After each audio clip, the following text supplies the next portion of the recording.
नमस्कार दोस्तों, civil service institute में एक बार फिर से आप सभी का स्वागत है। विज्ञान का टॉपिक है, उसमें फिजिक्स आएगा, केमिस्ट्री आएगा और बायोलॉजी आएगा। ठीक है, तो हम ऐसा करेंगे कि वन बाय वन सारे जो फिजिक्स में कितने टॉपिक इंपॉर्टेंट हैं जिनसे प्रश्न लास्ट ईयर पूछे जा रहे हैं, वो सारी चीज़ें कौन कौन से कंसेप्ट ऐसे हैं जो इंपॉर्टेंट हैं। तो यहाँ पे देखिए, आज हम फिजिक्स को लेंगे, इसके बाद आई थिंक एक या दो सेशन इसमें जाएगा फिजिक्स में, उसके बाद फिर केमिस्ट्री एंड उसके बाद फिर बायोलॉजी, और ऐसे ही सारे सब्जेक्ट को पूरा वन बाय वन करते रहेंगे हम। तो देखिए, फिजिक्स में जो इंपॉर्टेंट टॉपिक्स हैं जिनके बारे में हमें पढ़ना चाहिए, खास तौर पे यूपीपीसीएस प्रीलिम्स एग्जामिनेशन के लिए या आरओ के लिए, तो इसमें फिजिकल क्वांटिटी एंड मेजरमेंट, जिसको कि भौतिक राशियां और मापन कहते हैं, उसके बाद फिर यांत्रिकी है, मैकेनिक्स है, उसके बाद हीट एंड थर्मोडायनेमिक्स है, फिर वेव्स है, साउंड है, ऑप्टिक्स है, और इलेक्ट्रिक करंट एंड इलेक्ट्रोमैग्नेटिज्म, और उसके बाद मॉडर्न फिजिक्स। तो ये 8 टॉपिक ऐसे हैं फिजिक्स के जो कि लगभग हर परीक्षाओं में पूछे जाते हैं, जिनसे प्रश्न पूछे जाते हैं। ठीक है, तो वन बाय वन, जैसे कि पहले टॉपिक से जो इंपॉर्टेंट चीजें हैं वो हमने यहाँ पे रख दी हैं। ठीक है, हमने यहाँ पे पूरा लिख दिया है। देखिए, फिजिक्स में क्या है ना कि आपसे कोई डिफिनीशन नहीं पूछी जानी है, कि ऐसा नहीं है कि जो फिजिकल क्वांटिटी उसकी आप डिफिनीशन बताओ और उसके बाद वेक्टर क्वांटिटी है या स्केलर क्वांटिटी, इस तरह से मतलब डिफिनीशन आपसे कोई भी नहीं पूछी जाती है। पूछा सिर्फ ये जाता है कि इसका एप्लीकेशन क्या है। ठीक है, वो तो ओनली एप्लीकेशन पे हमें यहाँ पे फोकस करना है, बाकी ज़्यादा कंसेप्ट में जहाँ ज़रूरत होगी वहाँ मैं आपको कंसेप्ट भी बताता रहूँगा। इतनी सारी चीज़ों को आपको बेहतर तरीके से करना है कि जो रिलेटेड उसके एप्लीकेशंस हैं वो आपको पता होनी चाहिए। ठीक है, तो पूरे फिजिक्स में यही करना है हमें। जैसे मान लिया यहाँ पे डिस्टेंस है, डिस्प्लेसमेंट है, या स्पीड है, वेलोसिटी है, एक्सेलरेशन, इनका जो छोटा मोटा डेफिनेशन है वो आपने खैर अपने प्रीवियस क्लासेस में पढ़ा होगा, लेकिन यहाँ पे आपको उनका सिर्फ एक एप्लीकेशन देखना है कि क्या है वो। या लीवर है, लीवर में क्या क्या होता है। अब जो प्रथम श्रेणी का या द्वितीय श्रेणी का या तृतीय श्रेणी का लीवर होता है, उसमें बेसिक डिफरेंस क्या होता है, इन सारी चीज़ों से प्रश्न लास्ट ईयर पूछे गए हैं परीक्षाओं में। या न्यूटन्स लॉ है, अब आप जानते हैं first law, second law, third law, 3 law है। तो लॉ के बारे में तो कभी नहीं पूछा जाता। हाँ, जो फर्स्ट लॉ का एप्लीकेशन है वो क्या है, सेकंड लॉ का एप्लीकेशन है वो क्या है, थर्ड लॉ का एप्लीकेशन है वो क्या है। तो इन सारी चीज़ों पे हमें विशेष तौर पे ध्यान देना है। वो सारे जो पर्टिकुलर इंपॉर्टेंट टॉपिक्स हैं वो हमने यहाँ पे नोट कर रखे हैं, और इनके बारे में जो एप्लीकेशन है, जो बेसिक कंसेप्ट हैं, वो सारी चीज़ें हम यहाँ पे डिस्कस करते रहेंगे। तो आई थिंक 2 या 3 सेशन फिजिक्स में जाएगा, लेकिन ये होगा कि फिजिक्स में ये सारे जो आपके टॉपिक्स होंगे, इनके बारे में आपको अच्छी तरीके से बेहतर पकड़ हो जाएगी, और मैं कंसेप्ट डिस्कस करते समय ये भी आपको बताता रहूँगा कि ये प्रश्न पूछा गया है, पहले इस साल पूछा गया है, यूपीपीसीएस प्रीलिम्स में आया है, या यूपीट्रिपलएससी में आया है, या बीपीएससी में आया है। वो सारी चीज़ें मैं आपको पॉइंट आउट करता रहूँगा, जिससे आपको टॉपिक की इंपॉर्टेंस का पता लगता रहेगा। ठीक है? तो चलिए शुरू करते हैं वन बाय वन सारी चीज़ों को यहाँ पे। तो सबसे पहला इसमें जो है भौतिक राशियाँ और मापन। अब जो फिजिकल क्वांटिटीज एंड मेजरमेंट है, इसमें आपको पढ़ना क्या क्या है। तो सबसे पहली चीज़ तो पढ़नी है फिजिकल क्वांटिटी। तो फिजिकल क्वांटिटी क्या होती है। अब फिजिकल क्वांटिटी की डिफिनीशन आपको अगर आपको जाननी है तो फिर आप एनसीईआरटी या फिर और सारी चीज़ों को कर लीजिए, हम यहाँ पे इतना बड़ा इसको खींचना नहीं चाहते। तो फिजिकल क्वांटिटी दो टाइप की होती है, स्केलर क्वांटिटी है, वेक्टर क्वांटिटी। यहाँ से प्रश्न पूछे गए हैं। ठीक है, कई बार प्रश्न दे दिए जाते हैं कि अब आयतन है, तो आयतन क्या है, वो एक स्केलर क्वांटिटी है या फिर वेक्टर क्वांटिटी है, यानी अदिश राशियां और सदिश राशियां। मैं इंग्लिश से इसको हिंदी में भी लिख देता हूँ। वैसे इतनी इंग्लिश आपको आनी ही चाहिए। ठीक है, ये वेक्टर क्वांटिटी, ओ सॉरी, तो ये है सदिश राशि। ठीक है, तो अदिश राशियां और सदिश राशियां। अब सिंपल से इनके हम डिफिनेशन पर नहीं जाना चाहेंगे। देखिए, अदिश राशियों की अगर आप देखें कि कौन कौन से होती है, तो सिंपल है, द्रव्यमान है, दूरी है, चाल है, आयतन है, कार्य है, शक्ति है, ये सारे हैं। वेक्टर क्वांटिटी जो होती है वो जैसे कि विस्थापन है, बल है, संवेग है, ये सारे हैं, ये वेक्टर क्वांटिटी है। जितने भी हमने आपको बताए हैं, ये बीपीएससी में या यूपीपीसीएस प्रीलिम्स में पहले के एग्जामिनेशन में अक्सर पूछे जाते रहे हैं, अदिश और सदिश राशियां। इसके बाद अगर नेक्स्ट आप इसमें देखें तो है यूनिट ऑफ मेजरमेंट। अब यूनिट ऑफ मेजरमेंट का मतलब होता है जो मापन की इकाइयाँ होती है। तो मापन की इकाइयाँ दो टाइप की होती हैं, एक तो फंडामेंटल होती हैं और दूसरी क्या होती हैं, डिराइव्ड होती हैं। तो फंडामेंटल यूनिट मतलब ये होते हैं कि जो मूल राशियों को व्यक्त करने के लिए मात्रकों का प्रयोग किया जाता है, उनको हम कहते हैं फंडामेंटल यूनिट। और जो दो तीन जो फंडामेंटल यूनिट से मिलकर निकाले जाते हैं, उनको हम कहते हैं डिराइव्ड यूनिट। ठीक है, जैसे कि न्यूटन है या फिर जूल है, ये क्या है, ये सब डिराइव्ड है, क्योंकि कार्य का मात्रक क्या होता है, जूल होता है। जैसे कि बल है, F बराबर m इंटू ए, तो ये दो यूनिट से मिलकर इनको निकाला गया, इसीलिए इनको क्या कहा जाता है, डिराइव्ड। और फंडामेंटल जो जैसे कि मीटर है, सेकंड है, ये सारे हैं, द्रव्यमान है, समय है, ताप है, ये क्या है, ये सब फंडामेंटल यूनिट है। ठीक है, अब इसमें इसके बाद नेक्स्ट चीज आपको जो मिलेगी वो है महत्वपूर्ण मात्रक और इकाइयाँ। अब यहाँ से आपके पूरे प्रश्न पूछने शुरू होते हैं, बेसिक लेवल के जो प्रश्न हैं, जो कि छोटे-छोटे प्रश्न के रूप में कई बार प्रश्न पूछे गए हैं। अब इसमें जैसे कि मान लिया फुट है, तो एफपीएस पद्धति में लंबाई या दूरी का मात्रक क्या होता है? फुट होता है। 1 फुट में कितना इंच होता है? 12 इंच होता है। या फिर अगर इसको सेंटीमीटर में कन्वर्ट करना चाहें तो 30.48 सेंटीमीटर होता है। मीटर में कन्वर्ट करना चाहें तो 0.304 मीटर होता है। देखिए, बहुत ही बेसिक कांसेप्ट है, लेकिन परीक्षा में आ जाते हैं तो दिमाग घूम जाता है, ठीक है? इसलिए मैं इनको बेसिक चीज़ों पे लेके चल रहा हूँ। यहाँ पे आपको एनसीईआरटी का पूरा और जो लास्ट ईयर के प्रश्न हैं, ये पूरे आपको मिल जाएँगे, ठीक है? इसके बाद इंच है, तो इंच को भी आप ऐसे ही थोड़ा-सा अनदर यूनिट में कन्वर्ट कर लीजिएगा कि 1 सेंटीमीटर में कितना मीटर 1 सेंटीमीटर में कितने मीटर होते हैं या कितने इंच होते हैं, ये आपको पता होना चाहिए। माइक्रोन क्या होता है? तो माइक्रोमीटर को ही माइक्रोन कहा जाता है। म्यू से इसको डिराइव किया जाता है और 1 माइक्रोन बराबर कितना होता है? 10 की पावर -6 मीटर होता है। ये यूनिट है, याद रखिएगा। इसके बाद एंगस्ट्रॉम है, तो 1 एंगस्ट्रॉम बराबर कितना मीटर होता है? तो वो होता है 10 की पावर 10 मीटर के। खगोलीय इकाई, एक बार यूपीपीसीएस में प्रश्न पूछा गया था इनको मैच करने के लिए आपस में कि खगोलीय इकाई क्या होती है, प्रकाश वर्ष कितना होता है और पारसेक क्या होता है, बैरल क्या होता है, मोल क्या होता है, डाप्सन यूनिट है, क्यूसेक है। ये सब प्रश्न लास्ट ईयर परीक्षाओं में पूछे गए हैं, ठीक है? जैसे कि प्रकाश वर्ष है, लाइट ईयर है, तो 1 लाइट ईयर बराबर कितना होता है? तो वो 9.46 इंटू 10 की पावर 15 मीटर होता है, माइनस नहीं होता है, ठीक है? तो ये लाइट ईयर होता है और लाइट ईयर क्या है? ये दूरी मापने का एक मतलब मात्रक है। ऐसे ही पारसेक है। पारसेक क्या होता है? तो पारसेक मतलब इसका जो प्रयोग किया जाता है वो खगोलीय दूरी को व्यक्त करने के लिए किया जाता है, पारसेक, ठीक है? तो इसका अगर वो देखें आप तो कितना होता है? तो वो होता है 3.262 लाइट ईयर। 1 पारसेक बराबर 3.262 लाइट ईयर होता है। और अब बैरल है, आप जानते हैं जिसमें कि तेल बिकते हैं, तो बैरल 159 लीटर का होता है 1 बैरल, ठीक है? ये भी प्रश्न पूछा गया है। मोल मतलब कि पदार्थ की वह मात्रा जिसमें उस पदार्थ के जो अणु होते हैं या परमाणु होते हैं या उनके आयन होते हैं, उनकी संख्या को व्यक्त करना, वो होता है 0.012 किलोग्राम, ठीक है? इसके बाद डॉप्सन यूनिट है। डॉप्सन यूनिट आप जानते हैं कि वायुमंडल में ऊर्ध्वाधर स्तंभ की उपस्थिति किसी गैस की मात्रा को नापने का या गैस की मात्रा को मापने की एक इकाई है। ये यूपीपीसीएस 2017 में प्रश्न पूछा गया कि डॉप्सन इकाई क्या है? तो वो गैस की मात्रा को मापने की एक इकाई है। यूपीपीसीएस 2017 में ये प्रश्न पूछा गया है। उसके बाद अगर दूसरा देखें आप तो आपको मिलेगा क्यूसेक। क्यूसेक क्या होता है? तो ये प्रवाह मापने की इकाई होती है। प्रवाह मापने की एक इकाई होती है। इसको लिखने की ज़रूरत नहीं, बस आप सुनते रहिए, चीज़ें थोड़ा-सा रिकॉल करते रहिए, वो सही होगा। और इसी को हम क्या कहते हैं? क्यूबिक फीट पर सेकंड कहा जाता है, क्यूसेक को ही, ठीक है? बार है, तो ये दबाव मापने का एक यंत्र है। जूल सबसे ज़्यादा कन्फ्यूज़न होता है जूल में, ठीक है? तो जूल क्या है? ये कार्य और ऊर्जा दोनों का मात्रक होता है, याद रखिएगा, कन्फ्यूजन मत पालिएगा इसके बारे में कि कार्य और ऊर्जा दोनों का मात्रक क्या होता है? ये होता है जूल। थर्म है, तो ये ऊष्मा का मात्रक होता है, THM से इसको व्यक्त किया जाता है। कूलाम है, तो विद्युत आवेश का मात्रक है। वोल्ट जो है वो विभवांतर का मात्रक है। ओम विद्युत प्रतिरोध को व्यक्त करने का एक मात्रक है, तो उसको ओम कहते हैं। इसके बाद वाट है, तो वाट शक्ति का एसआई मात्रक क्या होता है? वाट ही होता है, ठीक है? इसी को जूल प्रति सेकंड कहा जाता है। मेगावाट आप जानते हैं कि जो विद्युत केंद्र होते हैं वहाँ से उत्पादित बिजली को मापने की एक यूनिट है।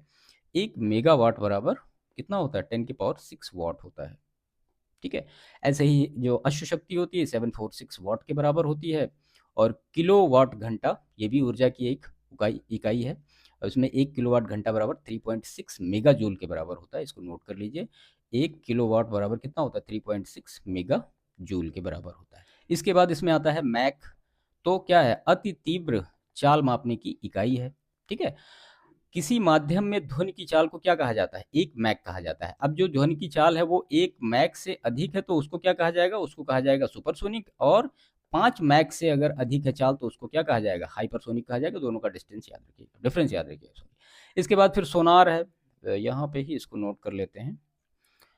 चलिए ठीक है, सोनार, इसका फुल फॉर्म आपको पता होना चाहिए। तो क्या है? Sound navigation and ranging. ये जो यूज़ करती है किस? तो ये पराश्रव्य तरंगों का यूज़ करती है, ये भी प्रश्न पूछा गया है, ठीक है? खास तौर पे समुद्र के भीतर किसी वस्तु की स्थिति को ज्ञात करने के लिए इसका यूज़ किया जाता है। इसके बाद है एक नॉट, KNOT इसको कहा जाता है, जो कि क्या है? समुद्री जहाज की गति मापने की एक इकाई है, ठीक है?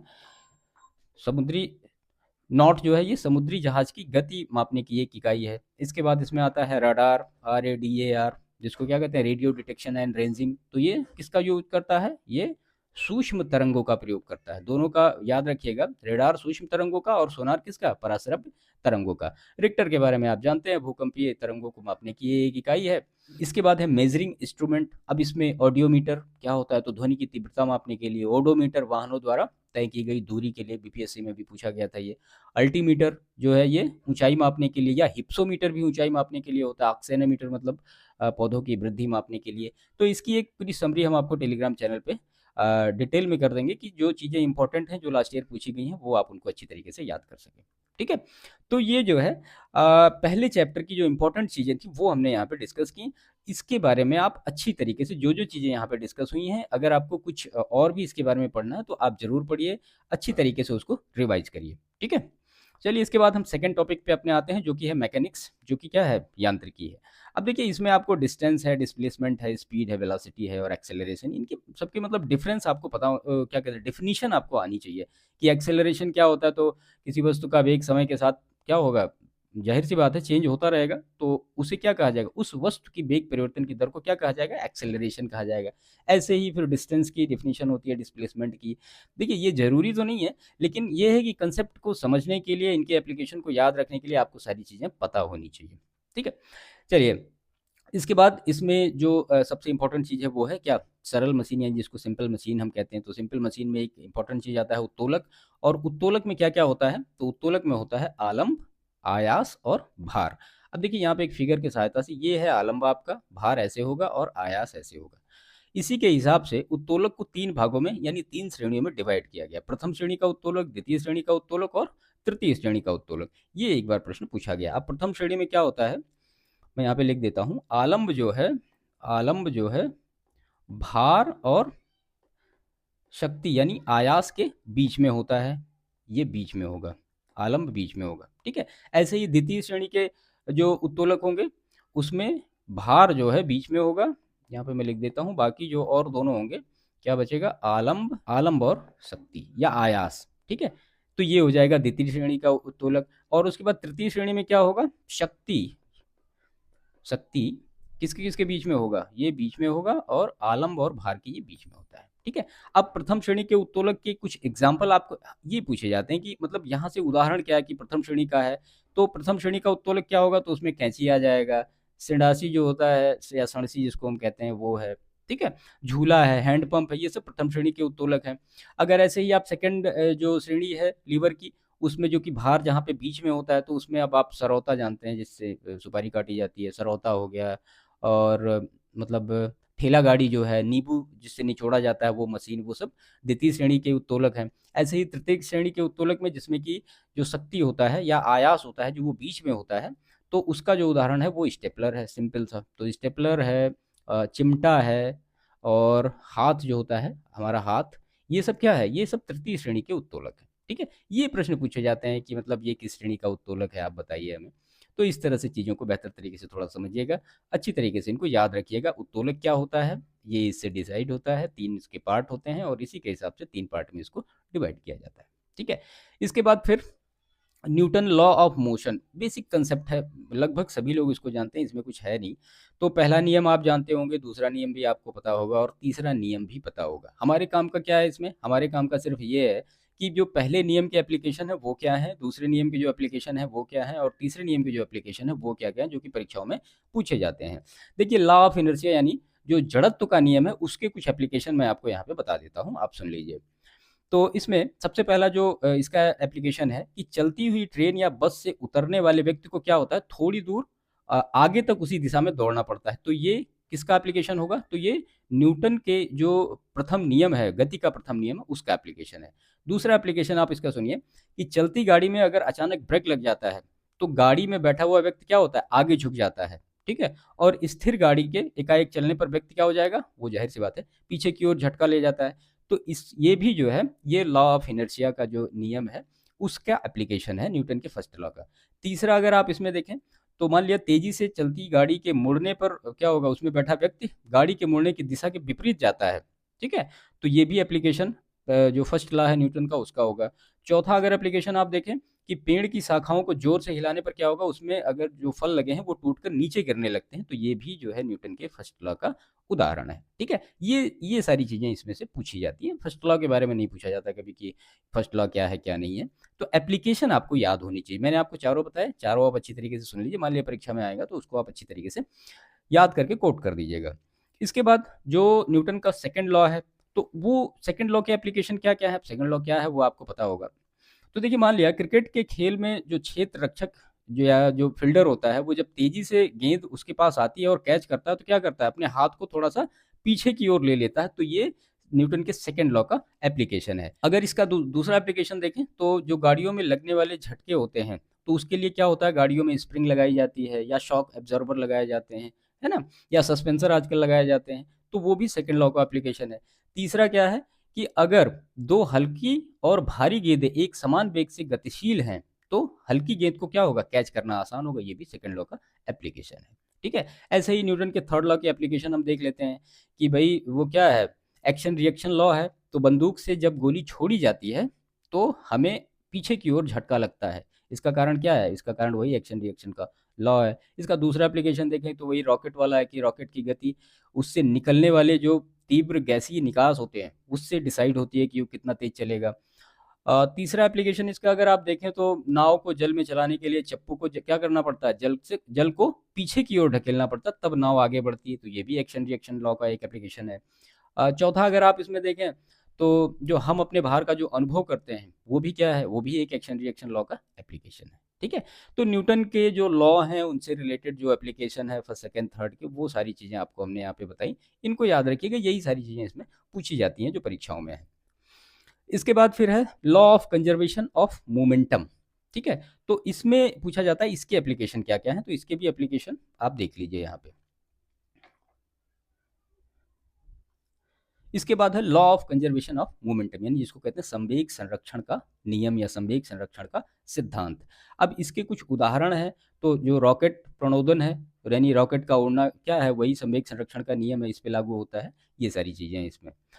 इसके बाद इसी में law of conservation of momentum में ही दो बल आते हैं, इनसे प्रश्न पूछे गए, इनके एप्लीकेशन से प्रश्न पूछे गए हैं। अभिकेंद्रीय बल क्या होता है और अपकेंद्रीय बल क्या होता है, वो सारी चीजें आपको पहले से पता होंगी। मैं आपको सिर्फ एप्लीकेशन बताता हूं कि अभिकेंद्रीय बल का एप्लीकेशन क्या है। देखिए, पहला इसका एप्लीकेशन है कि जब कोई कार सड़क के मोड़ से मुड़ती है तो मुड़ने के लिए आवश्यक अभिकेंद्रीय बल उसको कहां से मिलता है, तो टायरों और सड़क के बीच लगने वाले घर्षण बल से प्राप्त होता है। ठीक है, दूसरा एप्लीकेशन सुनिए कि ग्रहों को सूर्य के परिक्रमण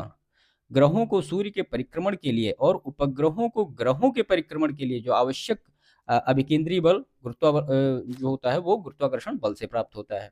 ठीक है, ऐसे ही जो तीसरा इसका एग्जाम्पल है कि जो परमाणु के नाभिक होते हैं वो इलेक्ट्रॉन उसमें चारों ओर घूमते रहते हैं, तो वो भी जो एक अभिकेंद्रीय बल होता है वो विद्युत आकर्षण बल से उसको प्राप्त होता है। तो इस तरह से अभिकेंद्रीय बल के कुछ पर्टिकुलर उदाहरण थे। इसके बाद अपकेंद्रीय बल क्या होता है, तो इससे भी एप्लीकेशन के बारे में कई बार पूछा गया है कि अपकेंद्रीय बल के बारे में। तो मान लिया यदि कोई व्यक्ति है वो किसी घूमती हुई वस्तु पर स्थित है, जैसे कि मान लिया झूला है, झूले पे झूल रहा है वो, और वो बाहर की ओर एक मतलब बल का अनुभव करेगा। ठीक है, आप झूले पे झूलें तो आपको लगेगा कि हाँ, जितना झूला नीचे की तरफ जा रहा है उतना ही ऊपर की तरफ उठता है। तो ये भी एप्लीकेशन है किसका, ये अपकेंद्रीय बल यानी सेंट्रीफ्यूगल फोर्स का उदाहरण है। ठीक है, और जो अभिकेंद्रीय बल होता है उसको कहते हैं सेंट्रीपेटल फोर्स। इसकी इंग्लिश भी लिखते रहिए, सेंट्रीपेटल फोर्स, और ये होता है सेंट्रीफ्यूगल फोर्स। ठीक है, तो ये जो है ये सब एप्लीकेशन है अभिकेंद्रीय बल और अपकेंद्रीय बल के। ठीक है, अब जैसे एक अपकेंद्रीय बल का उदाहरण है कि दूध से मक्खन निकालने की जो मशीन होती है या फिर वॉशिंग मशीन है, ये सब क्या है, ये सब अपकेंद्रीय बल के ऊपर काम करती है। ये प्रश्न पूछा गया है कि जो वॉशिंग मशीन है वो किस फोर्स के ऊपर काम करती है, तो वो सेंट्रीफ्यूगल फोर्स के ऊपर काम करती है। ठीक है, तो ये कुछ बेसिक चीजें थी law of conservation of momentum से रिलेटेड। आई थिंक ये सारी चीजें आपको समझ में आई होंगी।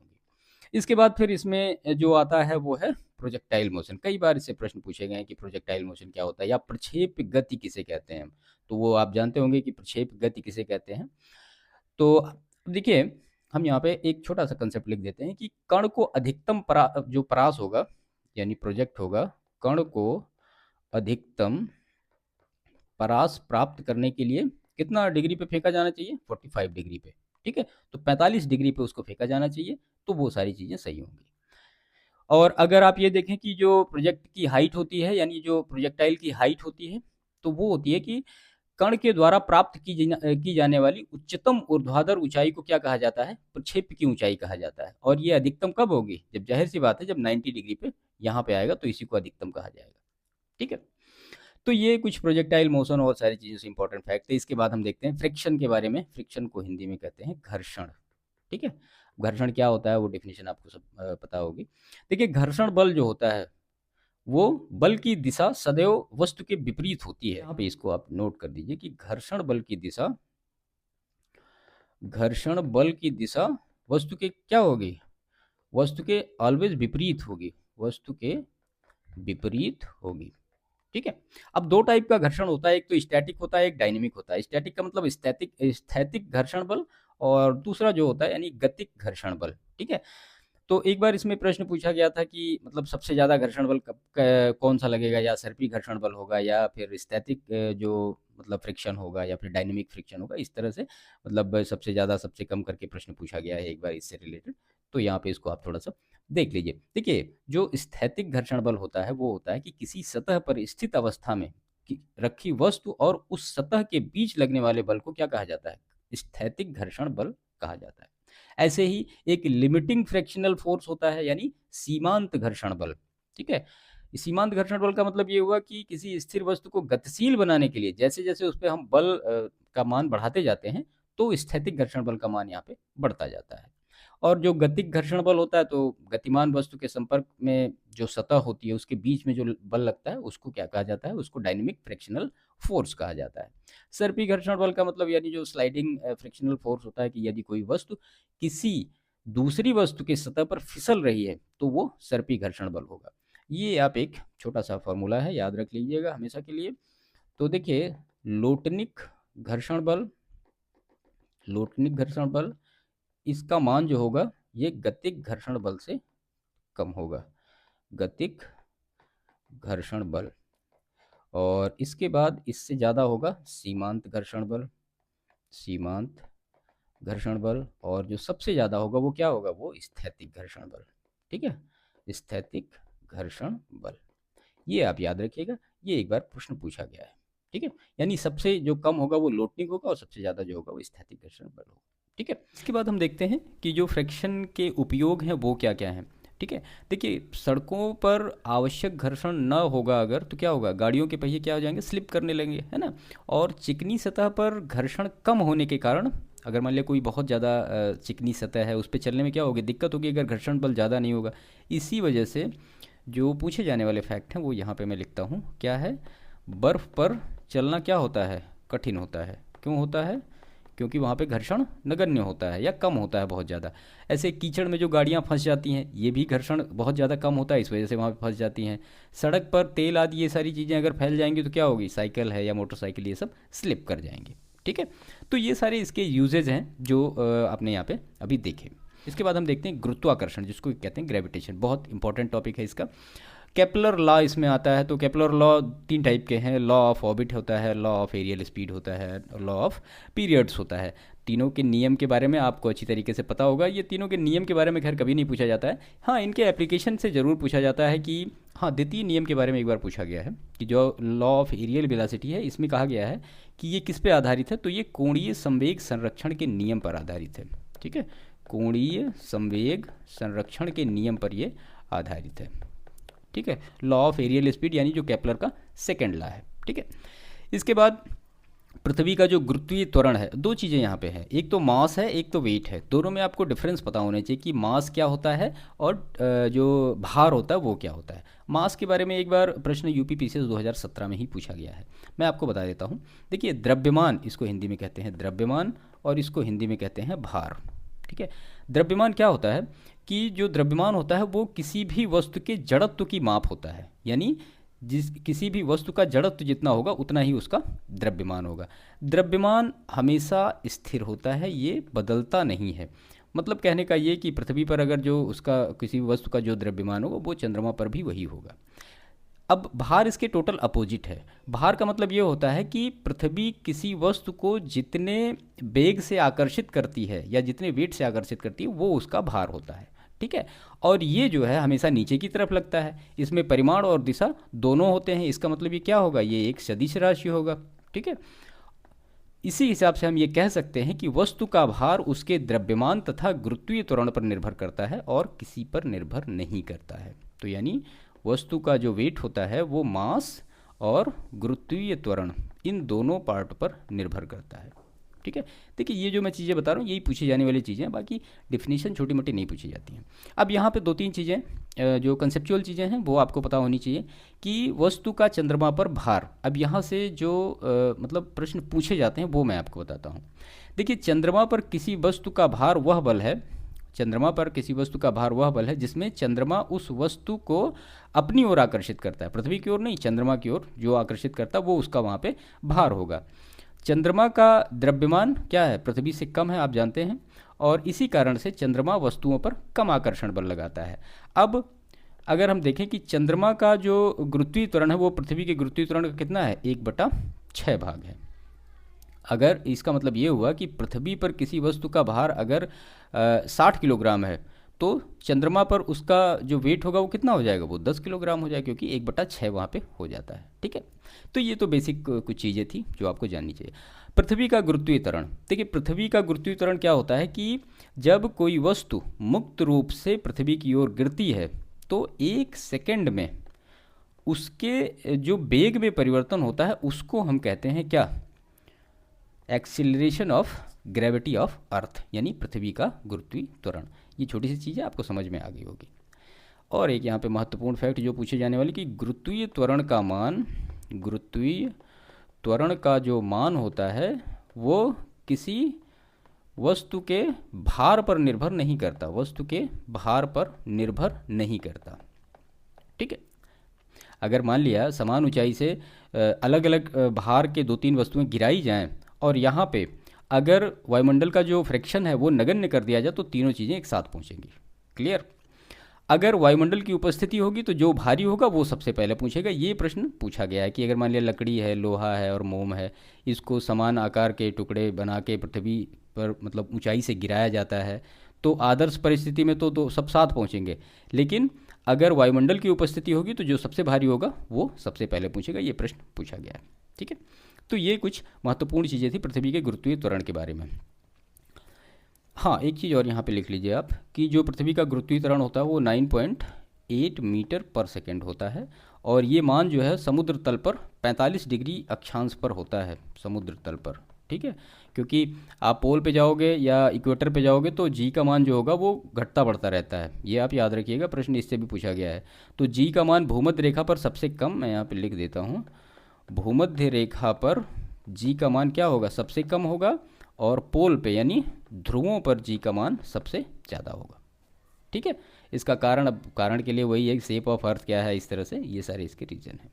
इसके बाद हम आते हैं जो सरल आवर्त गति या पीरियोडिक मोशन के बारे में देखते हैं कि जो सरल आवर्त गति होती है वो क्या होती है, उसके बारे में महत्वपूर्ण चीज़ें देखते हैं, ठीक है। देखिए सरल आवर्त गति आप जानते हैं कि मान लिया ये एक बेस है और यहाँ पे कोई झूला झूल रहा है, और तो ये क्या होगा, उसकी एक्सट्रीम पॉइंट होगा, यानी हिंदी में कहें तो इसका चरम बिंदु है ये, और ये मध्यमान स्थित है। इन्हीं दो के बारे में हमको एनालिसिस करना पड़ता है कि जो वेग होगा वो कितना होगा, चरम बिंदु पर त्वरण क्या होगा, मध्यमान बिंदु पर त्वरण क्या होगा, ये सारी चीज़ें मैं आपको यहीं पे बता देता हूँ। देखिए चरम बिंदु पे त्वरण जो होगा वो अधिकतम होगा और मध्यमान बिंदु पे क्या होगा, त्वरण 0 होगा, ठीक है। वेग की बात करें, अगर एक्सट्रीम पॉइंट पे वेग क्या होगा, वेग यहाँ पे 0 होगा, और मध्यमान स्थिति में वेग क्या होगा, सबसे ज़्यादा होगा, ठीक है। अगर यहाँ पे काइनेटिक एनर्जी यानी गतिज ऊर्जा की बात करें तो गतिज ऊर्जा एक्सट्रीम पॉइंट पे 0 होगी और यहाँ पे गतिज ऊर्जा क्या होगा, अधिकतम होगी। स्थितिज ऊर्जा की बात यहाँ पे करें तो स्थितिज ऊर्जा यहाँ पे अधिकतम होगी और यहाँ पे स्थितिज ऊर्जा क्या होगी, 0 होगी। तो ये 3-4 पॉइंट है, इनको याद रखिएगा जो पीरियोडिक मोशन के बारे में अक्सर प्रश्न पूछे जाते हैं, वो सारी चीज़ें हैं, ठीक है। अब इसी में वर्क, एनर्जी एंड पावर यानी कार्य, ऊर्जा और शक्ति, छोटा सा टॉपिक है, इसमें 2-3 चीज़ें आपको जाननी चाहिए। एक तो गतिज ऊर्जा क्या होती है, स्थितिज ऊर्जा क्या होती है। तो काइनेटिक एनर्जी आप जानते हैं 12 mv² होता है और जो स्थितिज ऊर्जा होती है यानी पोटेंशियल एनर्जी जो होती है वो होता है mgh। ठीक है, ठीक है। तो ये सारे हो गए। और इसी में law of conservation of energy जो होता है वो क्या होता है, उससे एक मतलब फॉर्मूला निकल के आता है कि potential energy plus kinetic energy equal to क्या, कांस्टेंट। ठीक है, मतलब कि वस्तु की स्थितिज ऊर्जा और गतिज ऊर्जा का योग क्या होगा, वो हमेशा कांस्टेंट होगा, एक यांत्रिक ऊर्जा ही होगा, ये कहने का मतलब ये है। इसके बाद फिर जो ऊर्जा का रूपांतरण होता है, ये प्रश्न पूछे जाते हैं इस तरह से कि विद्युत ऊर्जा से प्रकाश ऊर्जा और ऊष्मा में तो विद्युत बल्ब है, रासायनिक ऊर्जा विद्युत सेल है, यांत्रिक ऊर्जा विद्युत ऊर्जा डायनमो है, इस तरह से ये सारे प्रश्न हैं। तो इसका जो एक पिक होगा वो आपको टेलीग्राम चैनल पे मिल जाएगा, जो महत्वपूर्ण है कि ऊष्मा ऊर्जा से यांत्रिक ऊर्जा में कौन बदलता है, तो वो इंजन बदलता है। विद्युत ऊर्जा से ध्वनि ऊर्जा में कौन बदलता है, तो वो एक स्पीकर जो होता है वो क्या करता है, वो यही करता है। ट्रांसमीटर क्या करता है, विद्युत ऊर्जा से विद्युत चुंबकीय ऊर्जा में बदलता है ना। डायनमो के बारे में अक्सर पूछा जाता है कि यांत्रिक ऊर्जा से विद्युत ऊर्जा में बदलता है। मोटर क्या करता है, तो विद्युत ऊर्जा को यांत्रिक ऊर्जा में बदलता है, तभी चीज़ें चलती हैं उससे। ठीक है, तो ये ऊर्जा का रूपांतरण है, इससे जो इंपॉर्टेंट चीज़ें हैं वो इस तरह से पूछी जाती हैं। इसके बाद हम देखते हैं मैकेनिकल प्रॉपर्टी ऑफ मैटर। ठीक है, इसका मतलब ये हुआ कि द्रव्यों के यांत्रिक गुण। अब द्रव्य जानते हैं आप 3 टाइप के होते हैं, सॉलिड है, लिक्विड है और गैस है। खैर 5 टाइप के होते हैं, बोस, आइंस्टीन और ये सारी चीज़ें हैं, प्लाज्मा, तो वो एनसीईआरटी में दिया हुआ है, आप इतना ही देखिए, बाकी उसके बारे में कभी और डिस्कस करेंगे।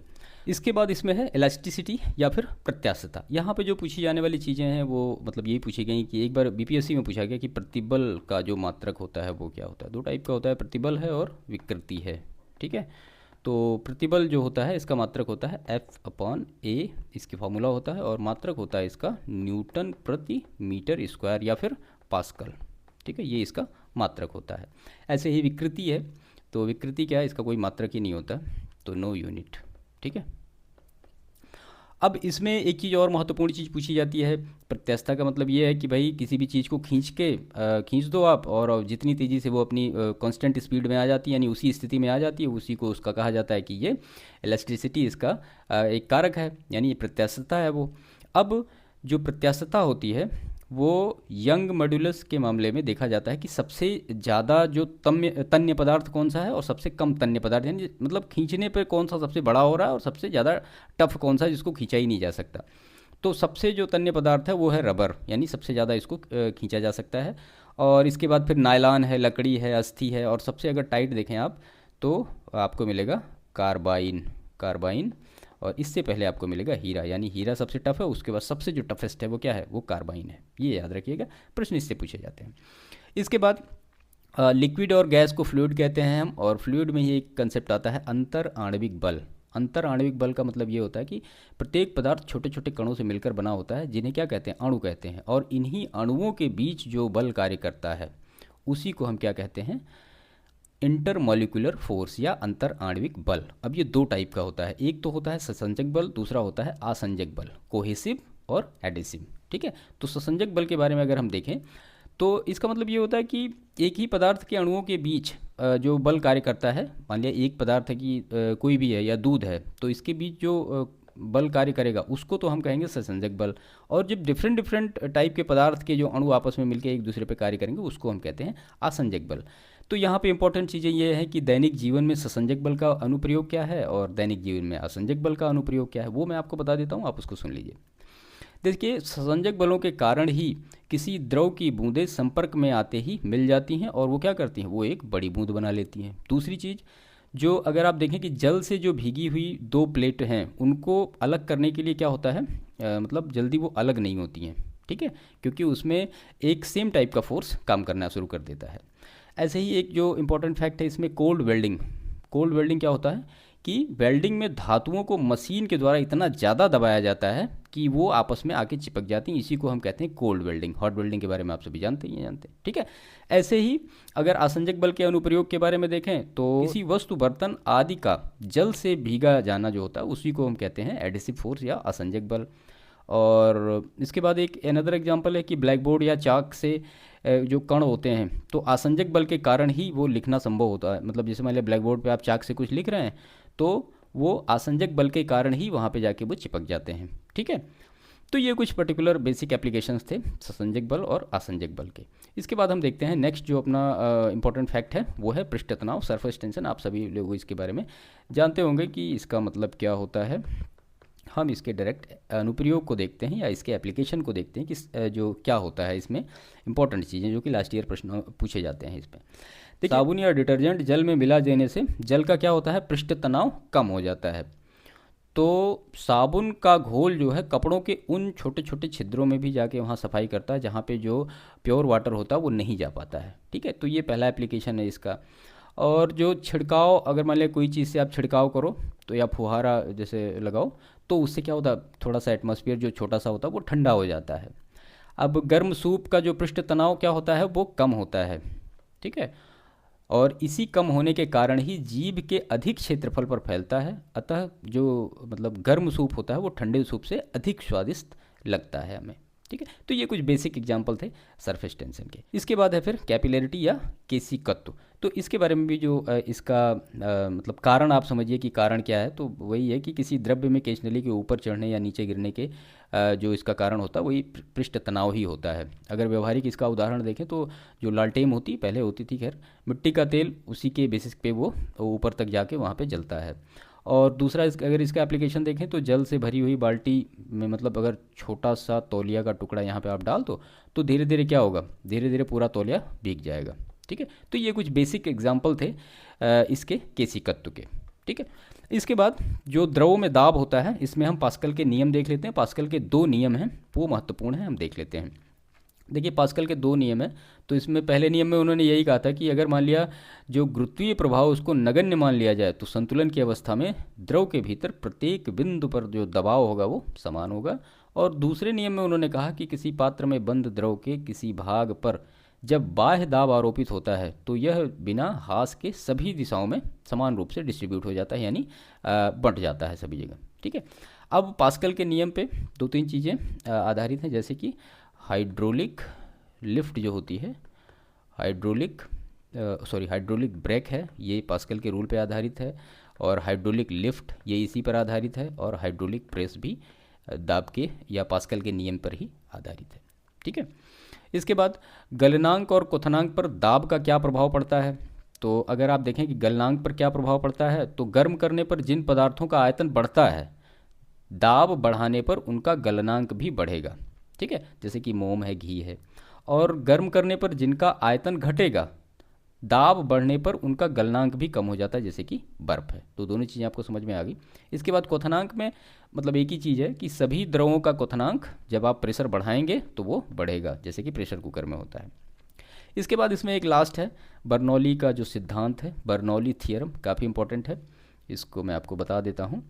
इसका जो डेफिनेशन है कि जब कोई आदर्श द्रव किसी नली में धारा रेखीय प्रवाह में बहता है, ठीक है, तो उसके मार्ग में प्रत्येक बिंदु पर उसके एकांक आयतन की कुल ऊर्जा, अब कुल ऊर्जा में सब आ गया, काइनेटिक, पोटेंशियल और प्रेशर एनर्जी का जो योग होता है वो हमेशा नियत रहता है। इनके एप्लीकेशन को देखें आप तो क्रिकेट की जो गेंद स्विंग होती है वो इसी कारण से होती है। और हवाई जहाज़ को ऊपर उठाने में बर्नौली के सिद्धांत का यूज होता है। आंधी में जो टीन होती है, मतलब जैसे आंधी आ रही है तो छत की जो टीन होती है उड़ जाती है, वो इसी कारण से। और एटोमाइज़र से जो फुहारा निकलता है वो भी बर्नौली के सिद्धांत पर आधारित है। ठीक है, तो ये कुछ महत्वपूर्ण चीज़ें थी जो कि मैकेनिक्स से रिलेटेड थी, जो इंपॉर्टेंट कंसेप्ट थे, जो लास्ट ईयर परीक्षाओं में जिनसे प्रश्न पूछे गए थे, वो सारे हमने यहाँ पे बेसिक लेवल पर डिस्कस किए। ठीक है, अब इसके बाद आप लास्ट ईयर के जो एमसीक्यू हैं वो लगाएंगे तो आपके इन दोनों टॉपिक से जो भी प्रश्न आएंगे वो आपको मिलेंगे वहाँ पे। जो प्रश्न इंपॉर्टेंट थे वो मैंने आपको बताया यहाँ पे कि कौन कौन से प्रश्न पूछे गए और किस पार्ट में आपको फोकस करना है। ये आपको मेन चीज़ है कि हमें कहाँ पे ज़्यादा ध्यान देना है फिजिक्स में, ख़ास तौर पे जो फिजिकल क्वांटिटीज एंड मेजरमेंट और मैकेनिक्स के टॉपिक्स हैं, इन दोनों में विशेष रूप में कहाँ पे हमें ज़्यादा फोकस करना है, किस एमसीक्यू में को हमें ज़्यादा टचअप करना है। ठीक है, तो इसके बाद जो नेक्स्ट सेशन में हम करेंगे heat and thermodynamics, waves, sound and optics, ये 4 कर लेंगे एक साथ। और उसके बाद 2 ये होगा, ये अलग हो जाएगा। तो यानी 3 सेशन में पूरा जो फिजिक्स का इंपॉर्टेंट सेक्शन होगा वो हम कवर कर लेंगे। उसके बाद फिर हम केमिस्ट्री पे चलेंगे। ठीक है, बाकी सेशन को समाप्त करते हैं और आप हमें इसके बारे में कमेंट करके बताइएगा। और बाकी चैनल अभी तक सब्सक्राइब नहीं किया तो प्लीज़ चैनल को सब्सक्राइब ज़रूर करिए। वीडियो पसंद आया हो तो इसको लाइक करिए, दूसरों को भी शेयर करिएगा। मिलते हैं नेक्स्ट सेशन में, तब तक के लिए थैंक यू।